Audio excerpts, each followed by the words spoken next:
Ausgangspunkt dieser Geschichten war ein 1000 Hektar großer Privatclub in den Wäldern namens Bohemian Grove. Zwischen 1975 und den frühen 1990er Jahren versuchten viele Reporter vergeblich, sich in den Grove hineinzuschleichen und wurden entweder hinausgeworfen oder verhaftet.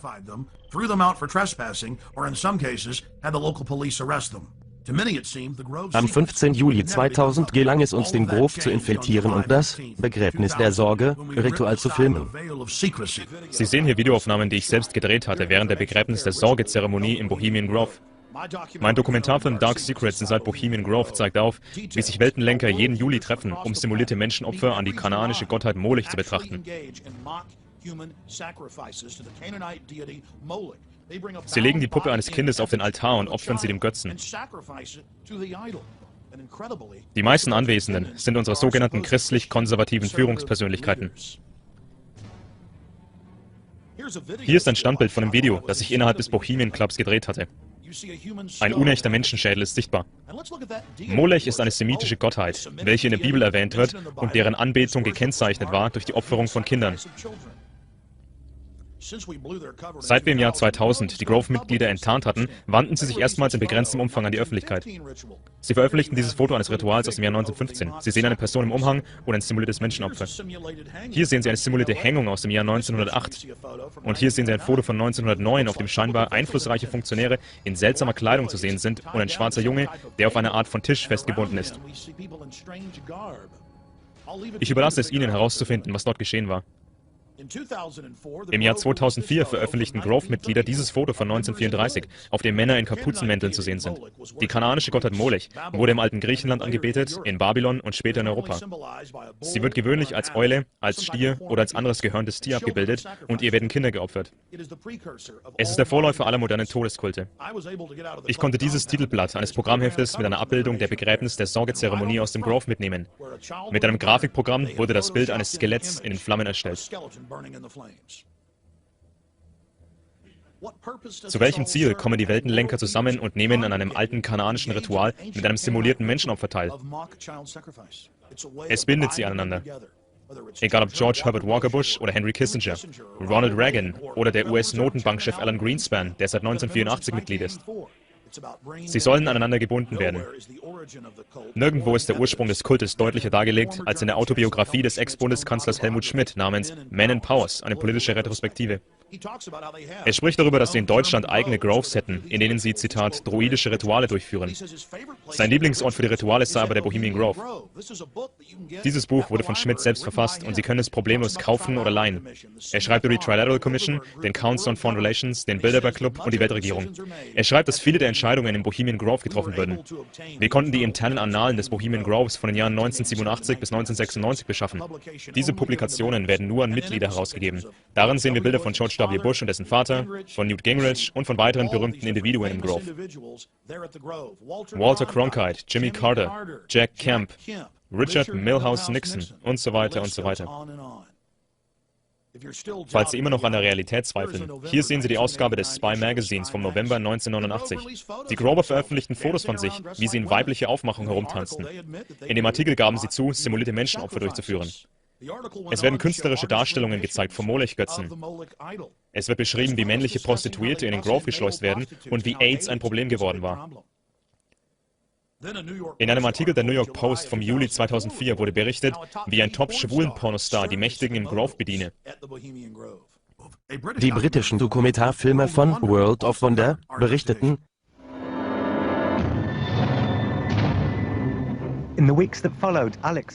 Alex bot seinen Film auf Video und als Download an. Überall im Internet war davon zu lesen.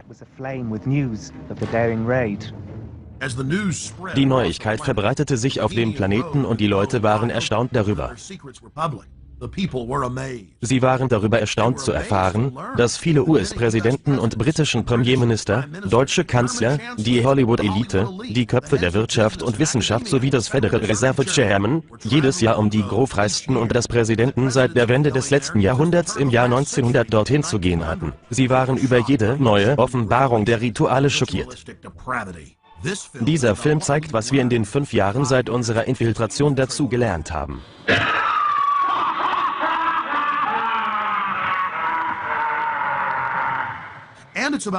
Wir zeigen auch die Reaktionen von Grove-Mitgliedern, den Medien und von lokalen Anti-Grove-Protestlern.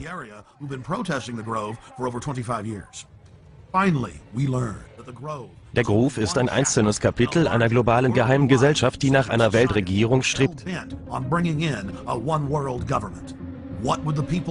Die Führungsfiguren aus Wirtschaft und Politik sind Okkultisten. Vor unserer Infiltration im Jahr 2000 leugneten die Medien, dass im Grove Rituale stattfinden. Die Elite würde sich nur im Geheimen treffen, um Spaß zu haben.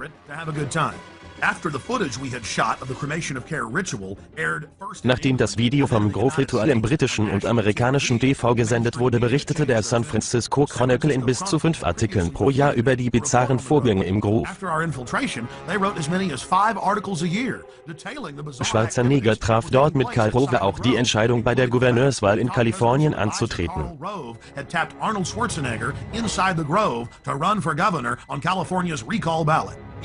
Die New York Times griff uns wegen der Infiltration an. Die New York Post berichtete über die homosexuellen Aktivitäten im Grove.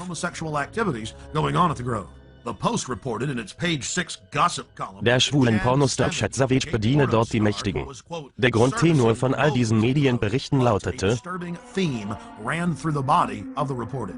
Okay, die Elite trifft sich im Geheimen mit schwulen Pornostars und Prostituierten und fordert eine Weltregierung.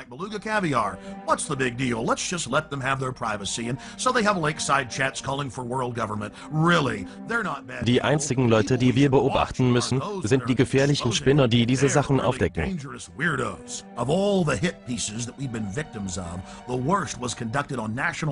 Wir wurden unter anderem auf C-SPAN vom Direktor des Senders und von einem Professor angegriffen, der freimaurerische Handzeichen zu machen schien und leugnete, dass im Grove überhaupt Rituale stattfinden.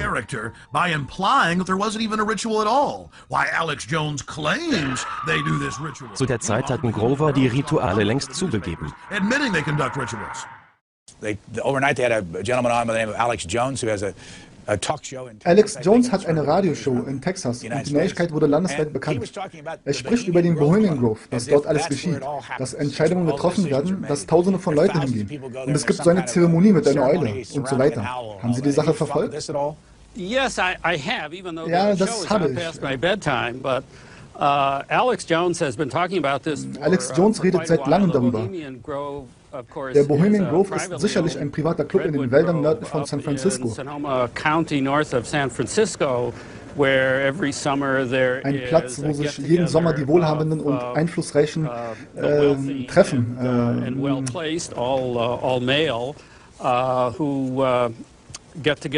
Dort kennenzulernen, sich Reden anzuhören und so weiter, in einer ungestörten Atmosphäre, ohne die Augen der Öffentlichkeit. Alex Jones und andere Individuen behaupten seit einiger Zeit auch, dass dort finstere Rituale stattfinden sollen. Menschenopfer sollen von der Elite begangen werden.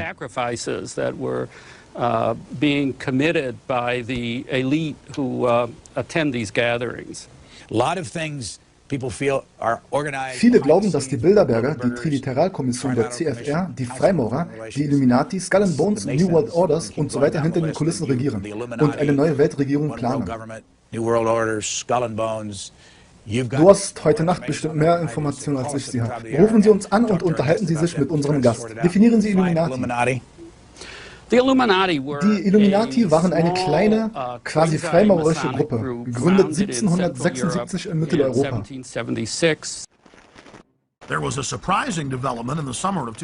Im Sommer 2005 gab uns ein Grove-Angestellter das Videomaterial, das er heimlich mit einer winzigen Videokamera in der Anlage gedreht hatte.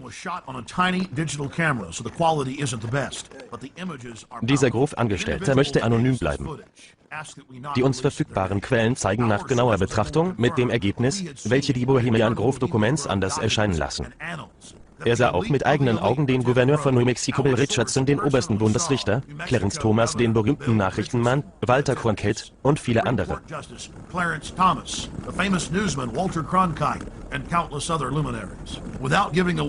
Ohne unsere Quelle preiszugeben, können wir Ihnen so viel verraten. Das elitärste Camp innerhalb des Grovers heißt Mandalay und die restlichen Grover dürfen nicht mal in die Nähe davon.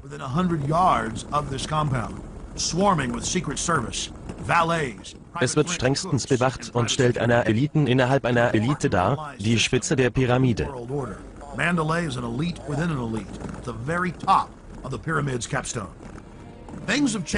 Ein paar Dinge haben sich geändert seit der Gründung des Grovs im Jahr 1872.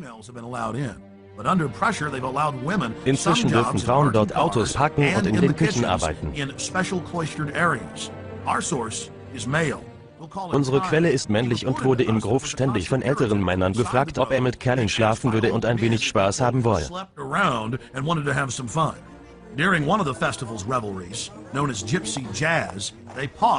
Bei einer Jazzvorstellung wurde gesagt, dass der Autor der Musik ab und an mit Frauen verkehrte. Die Menge buhte.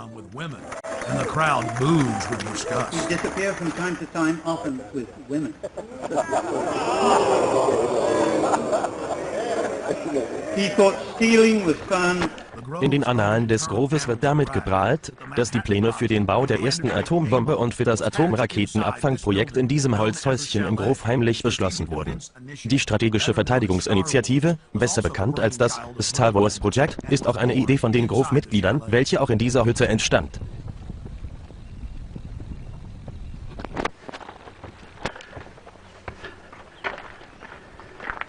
Am Höhepunkt des Kalten Krieges trafen sich Abgesandte der Sowjets heimlich mit Mitgliedern der US-Regierung im Grove.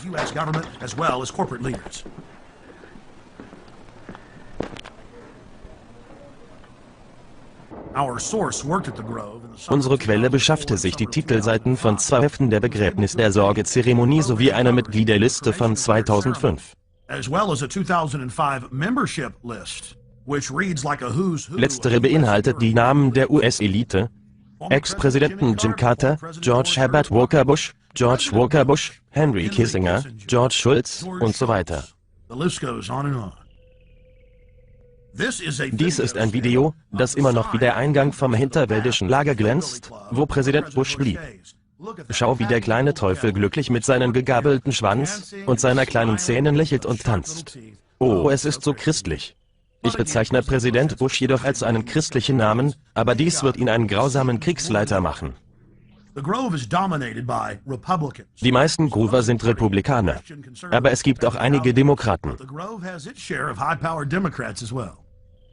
Der Grove wurde 1872 von Journalisten der Westküste gegründet. Der Nationale Presseclub übernahm die Symbole des Groves für sein Logo. Die Gottheit Moloch in Form einer Eule, der gewundene Stab des Hohepriesters und die Lampe der ewigen Flamme, mit der der Priester seine Fackel anzündet, um dann die Menschengruppe zu verbrennen.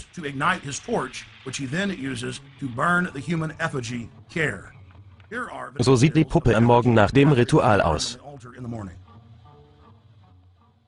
Als ich die Zeremonie filmte, sah ich keine Anzeichen dafür, dass ein echter Mensch verbrannt wurde.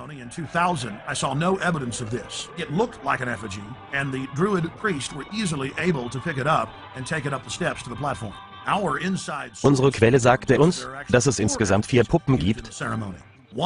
Eine im Wagen, eine weitere hinter den Bäumen, eine wird vor den Eulengott getragen und eine auf dem schwarzen Altar verbrannt.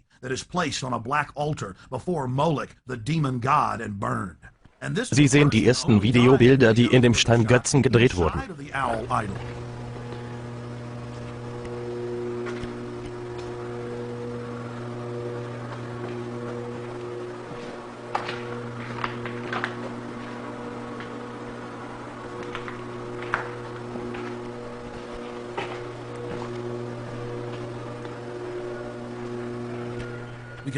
Hier sehen wir und können bestätigen, dass die Eule aus Stein und Metall besteht.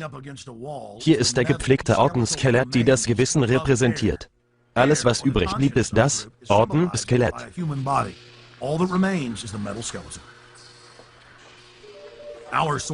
Laut unserer Quelle ist die Puppe, die verbrannt wird, aus leicht brennbarem Material und die örtliche Feuerwehr überwacht diesen Teil des Rituals.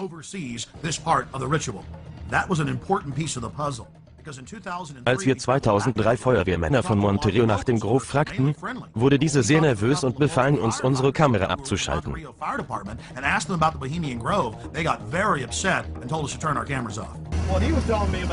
Er sagte mir, dass da der Präsident hingeht. Aber dann wurde er, mach die Kamera aus, okay. Hier sehen Sie einige der zeremoniellen Roben, die beim Ritual getragen werden.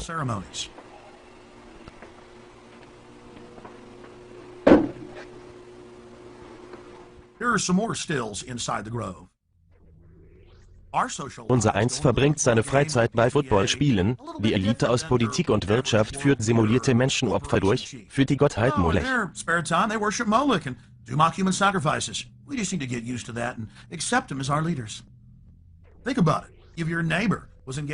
Wenn Ihr Nachbar simulierte Menschenopfer veranstalten würde, für den Dämon Molech, würden Sie diesem Nachbarn Ihre Kinder anvertrauen?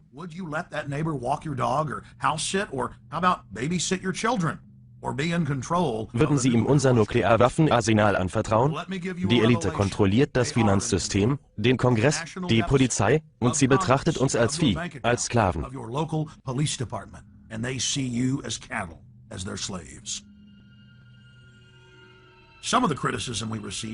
Wir wurden kritisiert von Harry Shearer, bekannt durch Spinal Tap und die Simpsons. Da treffen sich mächtige Leute. In einer britischen Doku verteidigte Shearer den Grove. Mr. Shearer ist selbst Grove-Mitglied und sagte, das Ritual sei nur Unterhaltung. Doch damit nicht genug, produzierte Mr. Shearer 2002 den Spielfilm Teddy Bear's Picnic, welcher nach eigenen Angaben auf dem Bohemian Grove basiert. Die Eule wurde zum Pelikan, die Puppe zur Zeit und das druidische Ritual wurde zu einem Party-Gag.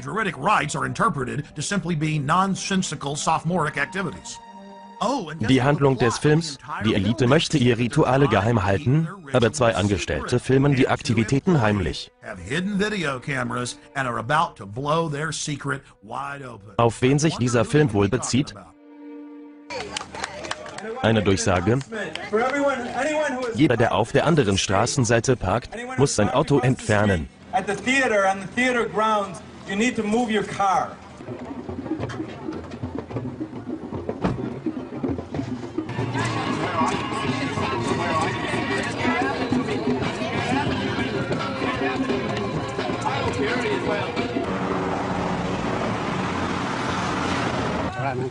Hey, hey, ho, ho! This rich man's camp has got to go. Hey, hey, ho, ho!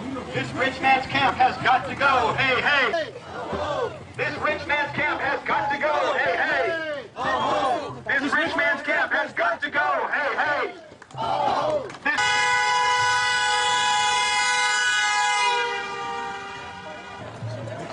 So, are you one of the Grovers? I'm just here.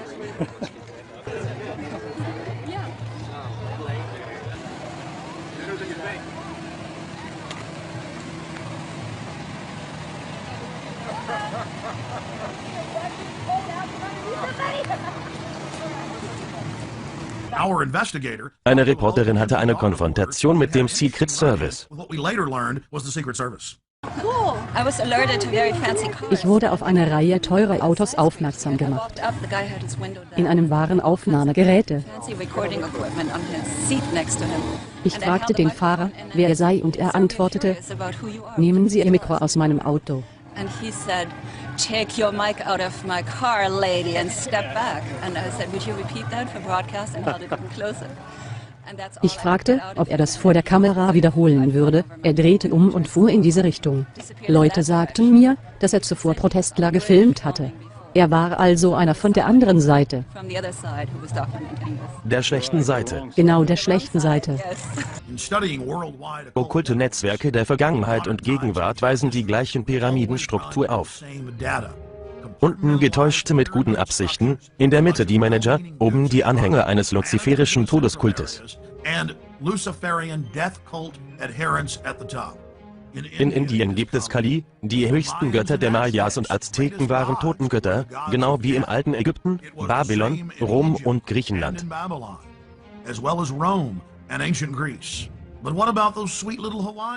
Hawaiianer warfen Jungfrauen in einem aktiven Vulkan, um den toten Gott zu huldigen.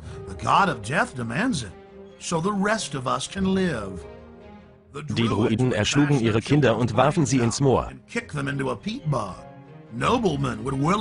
Adelsmänner ließen sich von Druiden den Hals durchschneiden und verbrennen.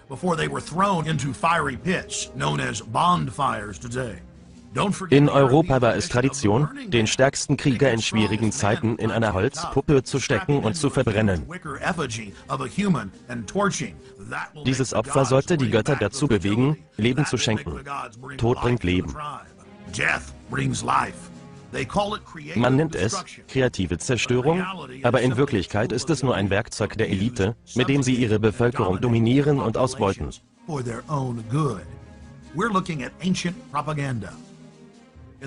Im Herbst 2004 trafen wir beim Nationalkonvent der Republikaner David Gergen, oberster Berater für 4 Präsidenten.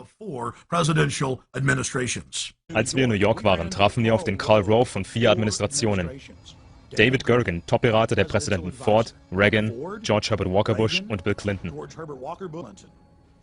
Wir konnten unser Glück kaum fassen, denn David Gergen ist ein prominentes Mitglied des Bohemian Grove Clubs, des Ausläufers von Skull and Bones. Dieser Insider der Insider war eine wichtige Figur im Weißen Haus für über 22 Jahre und er wurde sehr wütend, als wir den Bohemian Grove ansprachen. Er leugnete nicht, dass die Gruppe existiert oder dass er ein Mitglied ist. Er leugnete nicht die Rituale. Er wurde einfach sehr wütend und verhielt sich nicht wie ein Gentleman. Wir wissen nicht, wo das mit den Demonstranten hingehen wird. Heute sind sie friedlich, aber da ist sehr viel Wut in ihnen. Man redet mit denen und das sind wirklich ziemlich wütende Leute. Das kann so oder so verlaufen. Hey, Mr. Gergen, können wir mal kurz mit Ihnen sprechen? Wo kommen Sie her?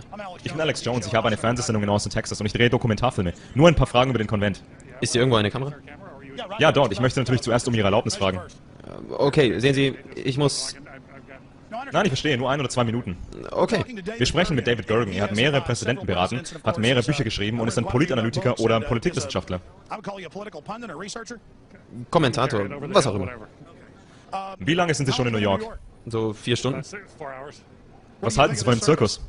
Ich habe noch nicht all die Demonstrationen gesehen. Ich habe noch nie so viel Sicherheitskräfte bei einem Konvent erlebt wie hier. Die Stadt ist fast abgeriegelt. Es ist erstaunlich und eine unglückliche Wendung für die Politik, dass wir so viel Polizei hier haben müssen. Es gab viele Berichte in den Nachrichten über eine erhöhte Terrorgefahr. Halten Sie das für möglich?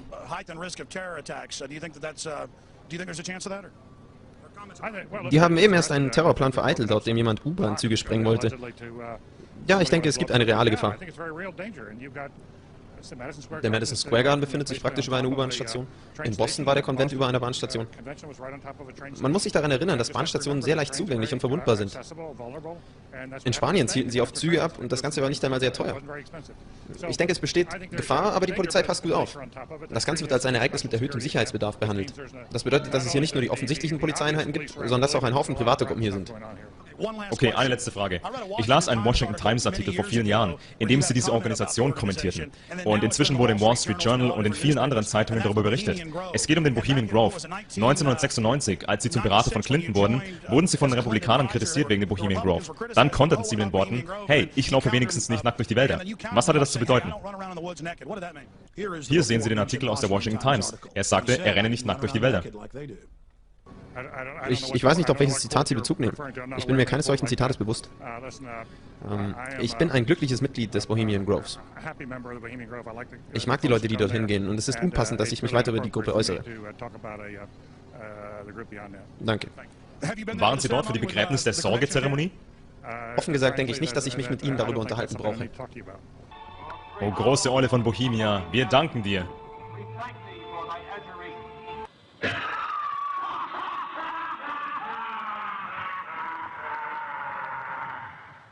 Waren Sie dort für die Begräbnis der Sorgezeremonie? Offen gesagt denke ich nicht, dass ich mich mit Ihnen darüber unterhalten brauche. Wirklich? Ja. Ich bin Alex Jones, ich hatte mich 2000 reingeschlichen. Ich habe dort Videomaterial gedreht, welches im landesweiten Fernsehen lief. Dafür verlieren Sie meinen Respekt. Ach ja? Oh ja. Aber dort gehen viele Amtsträger hin. Dürfen wir nicht erfahren, was los ist? Ich weiß nicht über Sie oder Ihren Film, aber wenn Sie mit einer Abmachung dort reingehen und Sie brechen, indem Sie den Film veröffentlichen, dann verlieren Sie meinen Respekt. Wirklich? Aber da gehen Amtsträger hin. Sie gingen eine Abmachung ein, nicht dort zu drehen, als Sie dorthin gingen. Hatten Sie eine Abmachung? Nein. Sind Sie reingeschlichen? Ja. Und da waren keine betreten Verbotenschilder? Nein, die wurden hinterher aufgestellt. Ich bin einfach reingelaufen. Ich war dort und weiß, wie die Umstände sind. Und mir tut es leid, dass Sie die Abmachung verletzt haben. Das war keines Gentlemans würdig. Sind die Rituale etwa eines Gentlemans würdig?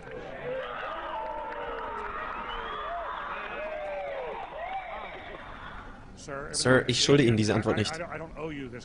Ich weiß. Sowas nennt man Überfalljournalismus und dafür verlieren Sie ebenfalls meinen Respekt. Danke und goodbye. Waren Sie je beim Ritual? Das geht Sie verdammt nochmal nichts an. Hören Sie zu. Sie laufen herum, treffen Abmachungen mit Leuten und brechen diese. Sie überfallen Leute auf der Straße. Das ist eine unangemessene Form des Journalismus. Wenn Sie das so praktizieren wollen, dann erwarten Sie nicht, dass andere Sie dafür respektieren. Sie können das in Ihrem freien Amerika machen, wie Sie wollen. Wenn Sie unzivilisiert und unhöflich sein wollen, dann ist das Ihre Sache. Ihr macht Politik im Grove. Niemand macht dort Politik. Wir versuchen Ehrenmänner zu sein und offensichtlich gehören Sie dort nicht hin. Webende Spinnen kommen nicht hierher? Yeah, das waren 3 Punkte. Ich habe seinen wunden Punkt erwischt. Mr. Gergen, ich wünsche Ihnen ein wundervolles Leben. Grüßen Sie Molech von mir, die kanadische Gottheit. Und ich sehe Sie dann im Film Eyes Wide Shut. Film sein Gesicht, film sein Gesicht.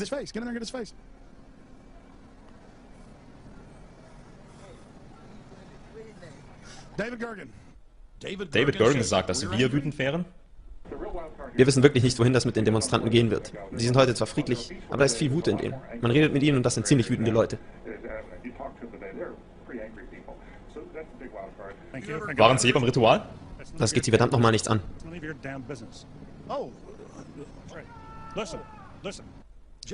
Sehen Sie ihn sich an. Hinter diesem Gesicht verbergen sich viele Geheimnisse. Er hat ein paar wilde Geschichten zu erzählen. Erinnern Sie sich an den Washington Times Artikel? Darin wurden die ganzen Organisationen erwähnt, von denen er zurückgetreten war.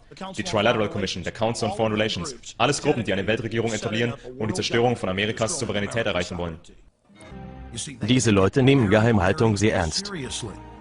Die Bedeutung des Wortes Okkult ist geheim.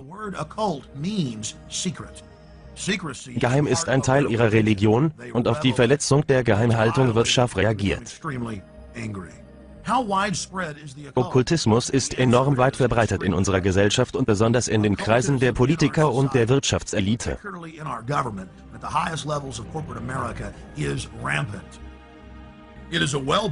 Reagan und seine Frau berichteten ihr Leben nach den Vorgaben ihres Astrologen aus. Ihre Handlungen wurden bestimmt durch ein uraltes okkultes System.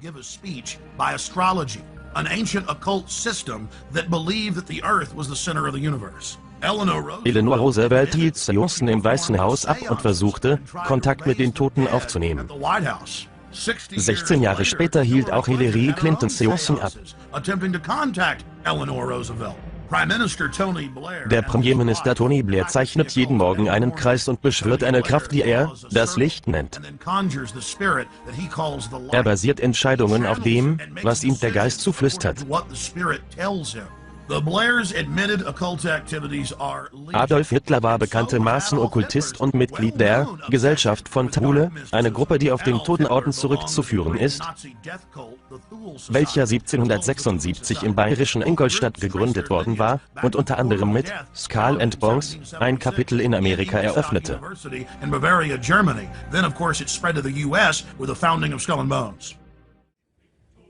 Alle diese Gruppen gehörten zusammen und nannten sich selbst die Totenkopforden. Adolf Hitler war ein Mitglied der Thule-Gesellschaft. Hier sehen Sie das Titelblatt einer ihrer Publikationen von 1919. Hitler wählte das Symbol der Gruppe als sein Parteilogo. Es wurde berichtet, dass nach dem Tod von Madame Blavatsky Aleister Crowley zum Oberhaupt der deutschen Illuminati geworden war, dem OTO. Aleister Crowley wurde als der finsterste Mann der Welt bezeichnet, aufgrund der Rituale, an denen er teilnahm. Beide seiner Kinder starben unter fragwürdigen Umständen.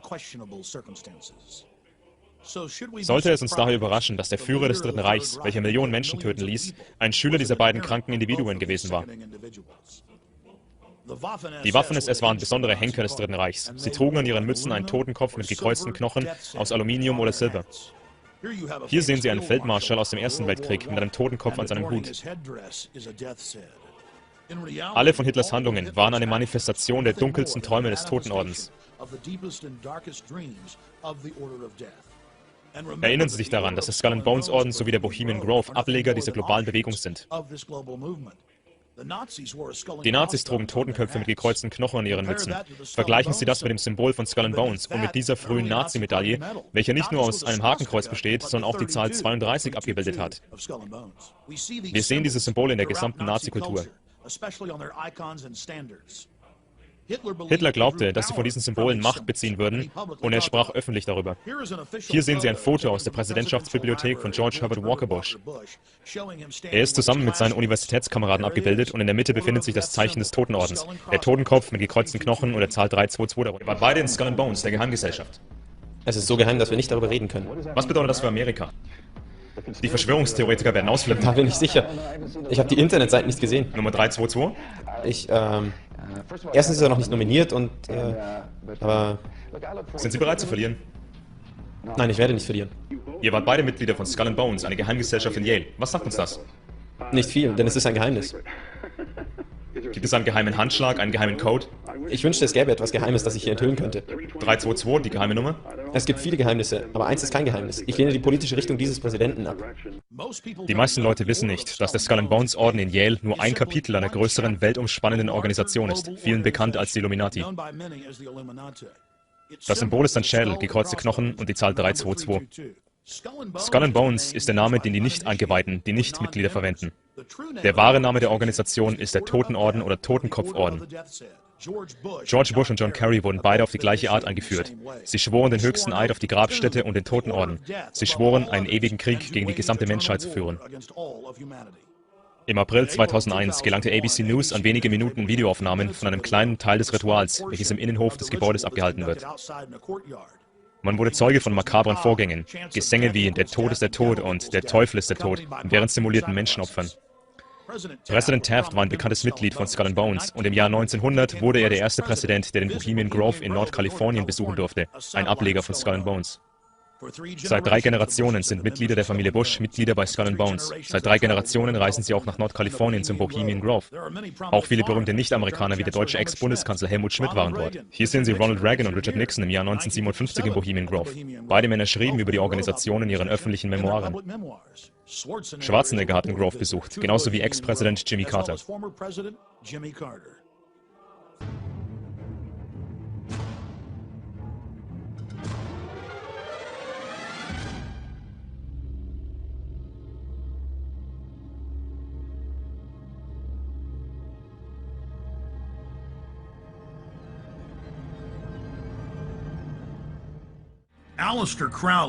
Aleister Crowley nannte sich den finstersten Mann aller Zeiten und hatte Kontakte unter anderem zum britischen Königshaus. Die Church of Satan, der O.T. und der Golden Dawn, Skull and Bones, der Bohemian Grove, das Freimaurertum des schottischen Ritus, der 33. Grad,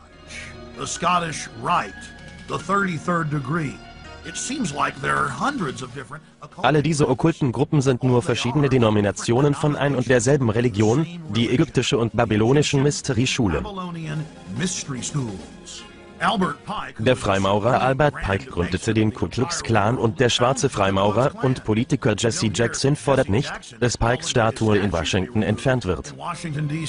Warum ist das so? Weil Jesse Jackson 33. Grad Freimaurer ist. Die meisten Freimaurer gelten bei ranghohen Mitgliedern ihrer Organisation als Treppenbrüder, als Nicht-Eingeweihte. Diese Nicht-Eingeweihten glauben, dass ihr großartiges Werk der Gesellschaft dient, aber in Wirklichkeit werden sie manipuliert.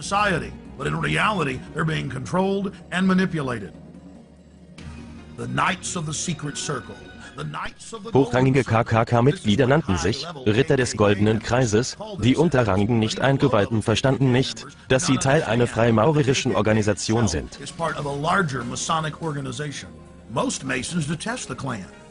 Die meisten Freimaurer fragen sich nie, warum an den Wänden ihrer Tempel Bilder vom Gründer des KKK hängen.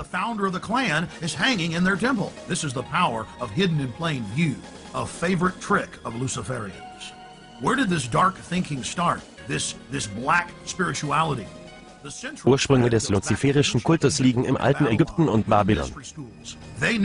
Wissen ist Macht und Geheimgesellschaften wurden gegründet, um Wissen zu beschützen wie Medizin, Architektur, Staatsführung und Agrikultur.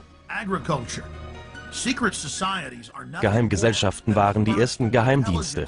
Im Laufe der Zeit missbrauchten Eliten ihre Kontrolle über das Wissen, um ihre Bevölkerungen zu dominieren.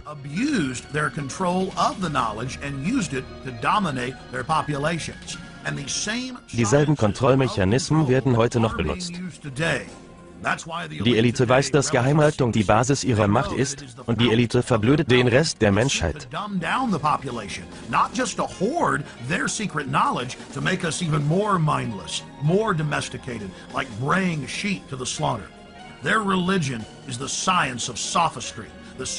Die Elite praktiziert die Wissenschaft der Täuschung, des Despotismus, der Tyrannei, der Lügen. Sie töten, stehlen und zerstören. Diese Parasiten sind der Feind einer freien humanen Gesellschaft. Kennen Sie Ihren Feind.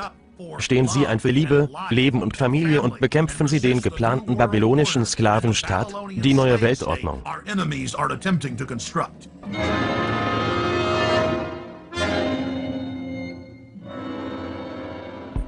Ich erzähle Ihnen, wie Sie zum Bohemian Grove finden, wo die gewählten Führer zusammen mit den großen Bankern und die Köpfe der Medien mit manchen europäischen Adligen sich jedes Jahr in einer Seitenstraße des Landes treffen. Fliegen Sie nach San Francisco, Santa Rosa oder Sacramento, fahren dann auf dem Highway 101, biegen Sie dann auf dem Highway 12 Richtung Westen und fahren bis nach Monterey. Sie fahren dann die Bohemian Avenue entlang, bis Sie zum Grove gelangen, wo die Mächtigen der Welt politische Entscheidungen treffen und in schwarzen Roben Molech anbeten. Among other things, set policy for much of the planet, and rest of them black and red robes and worship, Molech.